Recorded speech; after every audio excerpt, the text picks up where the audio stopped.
What can you learn from the 7 best investors in the world? And in fact, who are the 7 best investors in the world?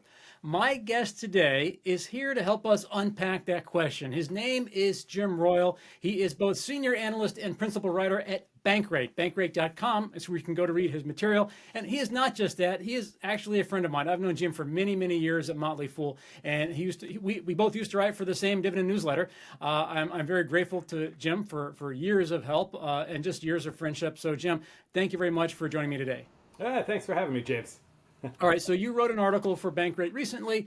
The title, the overall idea is pretty simple. It's basically 7 investors who have been phenomenal investors, and you unpack different lessons or what sort of styles they have. I'll just go through the list quickly, and then we can go one by one and just see what's applicable to the average person and maybe what isn't. Warren Buffett, Charlie Munger, Peter Lynch, Bill Ackman, Carl Icahn, Ben Graham, and George Soros. So if I look at that list, I see maybe a slight bias towards fundamental analysis. I don't see any like day trader type of people, which I think is good, We don't want to be spreading bad gospel, but which of those do you think, I mean, a lot of people say, let me ask you to speak this is unscripted, but before we get to Buffett, who everybody basically says is the best investor of all time, Morgan Housel and some others have made a point that Jim Simons from Renaissance Technologies could actually be a better investor, although his compounding period is shorter, his average annual return is higher.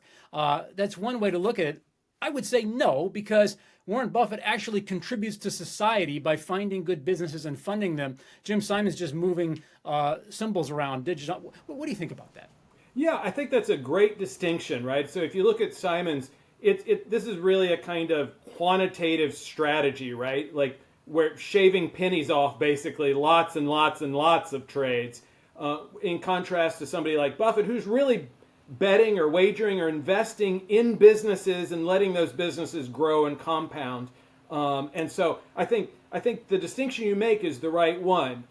There's somebody who's really a trader here, where it's a zero-sum game, where you're just shaving pennies off from somebody else, versus you're investing in a business, holding that business for a long time, and providing some societal value while your own gains amass in the growth of those businesses. So I think there's a real fundamental distinction between one approach, the trader's approach, and the investing fundamental long-term value approach.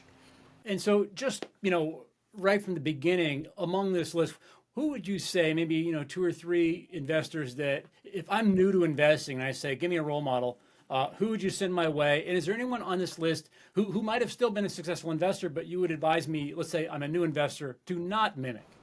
Yeah, so one of my favorites actually is Charlie Munger, just because he has such a philosophical approach to investing. And so a lot of people sort of aren't thinking about money as one thing and living as another thing, or living well as another thing. And I think Munger does a really good job at marrying the two and thinking about, great, you got money, but are you miserable? And thinking about an approach where you understand money as part of this integrated life, and what good is money if you're unhappy? And so one of the great things I think about Munger is just that philosophical approach, and thinking about, I mentioned in the article, but he takes a kind of backwards approach. He uses, refers to the phrase, invert, always invert. Yep. So what's going to make you unhappy? And then don't do those things. And so what's left is likely to be a very good result. And so he applies that to investing as well. Don't do dumb things, and what's left is likely to be a pretty good result. So I think that's just such a good framing for how people should approach life, how people should approach investing, and it's a good place to not get tripped, to not fall over in the weeds, to not get tripped up in the details, and to make yourself a good human. Enjoy your living.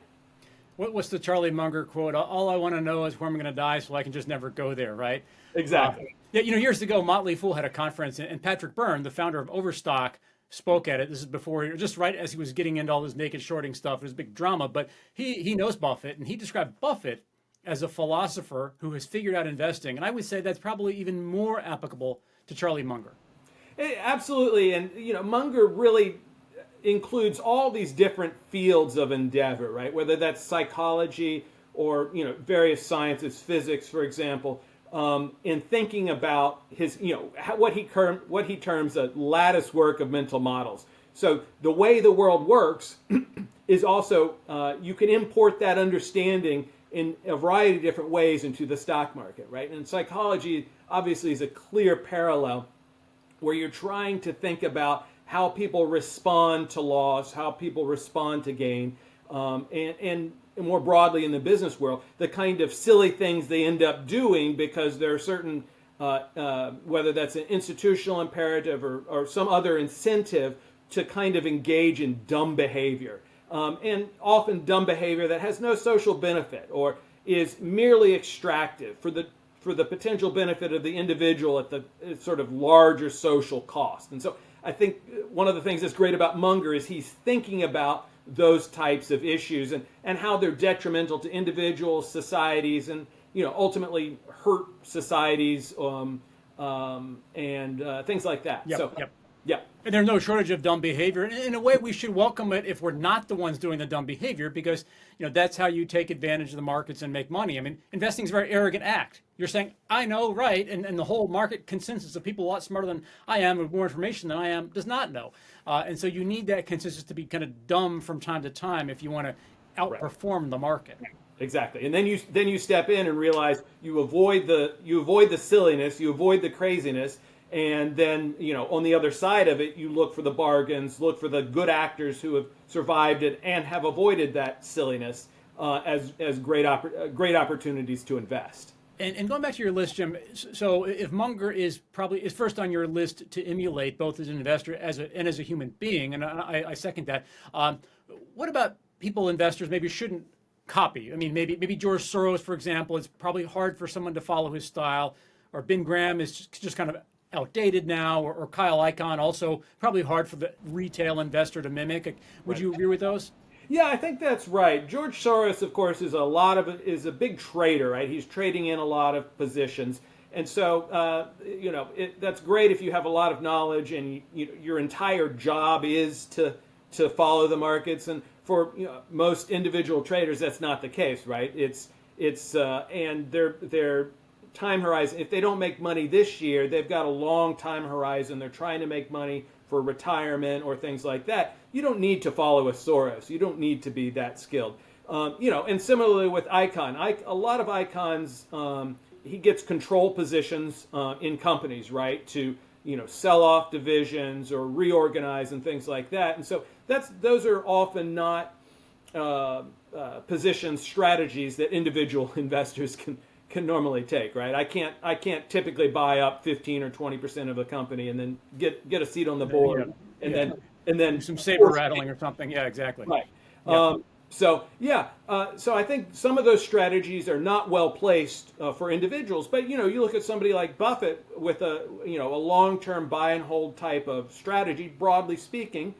That's a great model for individual investors who want to succeed and really outperform most investors. Yeah, and I think that's probably the best goal. I mean, people shoot for the moon when they should be aiming just for maybe the mountaintops in investing. Let me zero in on and one more thing I was going to say with George Soros. A lot of these macro styles, just for the average person, if you're just watching this for the first time, they tend to. I mean, he's made a lot of money with a few very big bets, and you could argue, A, that's riskier, and B, it's harder to separate luck from skill. Now, the irony, if you're a day trader, you're trading all the time, is probably not going to do, but you should know pretty quickly if you're good at it or not. Whereas with macro, you make a big bet every couple of years or every year. It's really hard to disambiguate those two. But back to Ben Graham. So Ben Graham was kind of like the inspiration for Warren Buffett. Buffett had to plead and beg to learn from him, and he did. And Buffett, though, these days has made a lot of modifications from Ben Graham's style, just because there just aren't these nets or companies trading for so much below cash like there used to be. But even nowadays, Buffett is kind of looking like Ben Graham did in Buffett's era. In other words, I'm just wondering, is the investing market so competitive, so saturated, so difficult now, that we need another pivot. In other words, like if there were 8 investors, let's say in 20 years we had an 8th person to this list, what attributes do you think that investor of the future will have? Yeah, I think this is a really interesting question. And as you say, Buffett sort of pivots, in his career from a classic value investor, right? Like low book value, buying below net assets, to a more Phil Fisher, growthy type of investor later on in his career. I think it's a super interesting question about where is that next investor given the competition in the markets. I gotta say, I don't have a great answer for you. I mean, part of what has made a great investor in Buffett's case is the longevity, right? That having that really long ramp to roll the snowball down. Who has that type of longevity and that, when you're thinking about Buffett, he's starting investing at 10, 12 years old, right? So he has this really long period to ramp his knowledge and ultimately ramp that snowball. So that's a huge component of it. What else? I think a really strong familiarity with tech and where tech is going, because so much of the market has moved there. And the sort of scalable nature of tech means that you've got businesses that didn't exist effectively 20 years ago have become the market's very largest stocks. So I think understanding the direction of tech very well, something that Buffett has said he's not particularly comfortable doing, could be the place where a major investor emerges, let's say, in 20 years. Yeah, and Apple now, I think, has made more money for Berkshire than any other investment, and that was not a Buffett pick directly. That was, I forgot if it was Todd or Ted, one of his, co-CIO successors. My first thought went to tech, or I also wondered maybe finding good businesses, I think, will always be in style, no matter what. I mean, that's the baseline. Wondered if that plus some sort of trading technology knowledge might be one thing. But let me ask you another question, Jim. One thing that I've just been privately thinking about is this sort of like tribalism in investing. And I noticed this when I went to the Berkshire Hathaway meeting. I noticed this when I went to the Markel meeting. These people are like really, really into it. And in the Berkshire and Markel case, the tribe is based around like shareholder primacy, the notion that shareholders come first and we like this. Now, with AMC or with GameStop, you have still a tribe, but it's based more on like, hey, we're a bunch of young millennial investors. We're going to stick it to the man and rally. I mean, at least originally, it quickly became an institutional trade, although it's misperceived as just retail people pushing it up. That was just the first couple of days after the institution took over. And then there's like ESG tribes. Oh, we like this company because it supports our cause. We hate this company because it does not support our cause. I feel like with the polarization of America, we're going to see more tribalism across investing. And I guess I don't know if correctly guessing or anticipating that tribalism is a success factor, but you could argue that it has worked for Buffett, at least in the private market sense, because of who he is. People come and they're willing to sell to him at sort of below market multiples for the honor, on their gravestone or, just in their epitaph. Like, this guy sold to Buffett. He was part of Berkshire Hathaway. Like, that's an intangible benefit. Do you have I realize it's not really even a question, but do you have a thought about this tribalism? Do you think it's growing in investing, or am I just diluting that? I'm not sure. I think perhaps as we increasingly sort of attenuated from certain aspects of reality, those communities become really valuable for our identities. And I think it's really quite possible that investors or businessmen or whoever who can take advantage of those affinities with that groups have can really make quite a bit of money. I think you make a great example where Buffett is effectively leveraging his reputation, his promise never to sell for businesses that he's acquired. He's got to live up to that reputation in order to make it valuable for the next business person who wants to sell to him, right? So there's these huge businesses that, have not done well for him perhaps in a number of years, but he's not selling them. So there's that type of affinity, the Buffett affinity group that is valuable for him. And I think there are other similar, like you say, ESG or other affinity groups that investors may be able to take advantage of and get, above market prices if they're selling or below market prices if they're buying, and take advantage of that. Yeah. Yeah, I think you're right. I mean, I think the Buffett, just as I'm thinking about the Buffett sort of tribe is at least more enduring, and that's substantiated by actual real results over many decades. Whereas, if I'm GameStop, if I am AMC, and people like me because I do an interview with no pants, I'm the CEO. Like I can temporarily do a share issuance off that. I could play that in a short term sense, but it's probably less of an enduring factor than just sticking to the block and tackling and doing what's best for shareholders. Right. So ultimately, and we can go to a classic Ben Graham quote here, right? Where in the short term the market's a voting machine, and the long term it's a way. Yeah. Right. Exactly. Right. So you might be able to take advantage of shareholders in the short term, but over the long term you're not really going to be able to do that. And so I think the examples that you're showing with, for example, GameStop, or the short-lived flurry in GameStop, or AMC, where they're just doing things that are not in shareholders' long-term best interest. That those are bubbles that last for a short period of time, and then they're gone, and the people who are taking advantage of the situation sort of fall by the wayside. They've got their gains and they just disappear. Yep. Yeah. Well put. So if I'm a new investor listening to this, and I think, wow, it sounds interesting, but also sounds kind of scary because it just sounds like it's hard to get a handle on investing. What advice would you give to me? I mean, I sometimes ask people, I've got a teenage son, how would you advise him? He's too cool to listen to me. So how would you advise him to start thinking about his investing? Yeah, so one of the big things is you've got a long-term commitment to growing wealth. And so I think taking that perspective and thinking, I don't need to make money immediately. Like you want to, it's a process of learning, figuring out how the markets work, and trying to, in many cases, trying to avoid mistakes, because there's a lot of people who want to rip you off. There's a lot of short-termism in the market where it's easy to get emotionally involved, and this is going to keep ripping higher. And you survive, you win by winning over the long term, and not just winning this year because you got a great trade or something like that. And so it's taking a long-term perspective on your money and compounding for many years, right? This is how Buffett has become great. Those quotes about 99% of Buffett's wealth coming after age 65, right? It's because of that compounding year after year after year. So I think for beginning investors, in terms of practical things they should do, is you start small, and you start safe, right? You buy an S&P 500 index fund, and invest in that for a period of time until you're comfortable with the markets. And the reason is that's got an enviable long-term track record.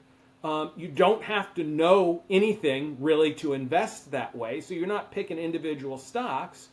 You don't need to understand the dynamics of individual businesses. And guess what? That approach over long periods of time beats 90+% of investors. That's pros, that's amateurs, that's everybody, right? So before you're talking about you don't need to aim for the moon, you just aim for the mountaintop. That's a great strategy for individual investors who are beginning and want to learn without getting burned. It sounds so obvious, but yet it's so hard to do for so many people. But that's such good advice. Win the war, not the battle. I love that. And one last question, Jim. I know you're a big reader and you come from a literature background originally. And I'm actually not a big reader of investing books, but what investing books would you recommend to someone starting out? I think one of the best is to get a big framework. I really like The Intelligent Investor by Ben Graham, because it distills a lot of his investing lessons into a relatively simple framework. And then the commentary by Jason Zweig is great for providing some historical context on it. Absolutely love that book just for thinking about investing if you really want to get into some of the details. Another one of my absolute favorites and highly, highly readable is You Can Be a Stock Market Genius by Joel Greenblatt. So if you really want to sort of get into individual stock investing, he shows you some of the mechanics where individual investors already have an advantage, right? And so you're already looking at stocks that people aren't looking at, which is where you're likely to find more opportunity. And through spinoffs, through stock spinoffs and things like that. It's highly readable, it's great, it's humorous, and it provides you some great places to go fishing where you're likely to catch some fish. So I love that book. It's great. So Intelligent Investor, which is thick enough to be 2 or 3 books, really, and then You Can Be a Stock Market Genius. And to that, I will add Jim Royal's Bankrate column, which I will link to in the notes below this YouTube video. So Jim, thank you so much for joining us today. It is always a pleasure to talk to you, and hopefully it was useful. I'm sure it was useful to the audience, I should say. An audience, thank you very much, too, for watching us at home. Great. Thanks so much, James.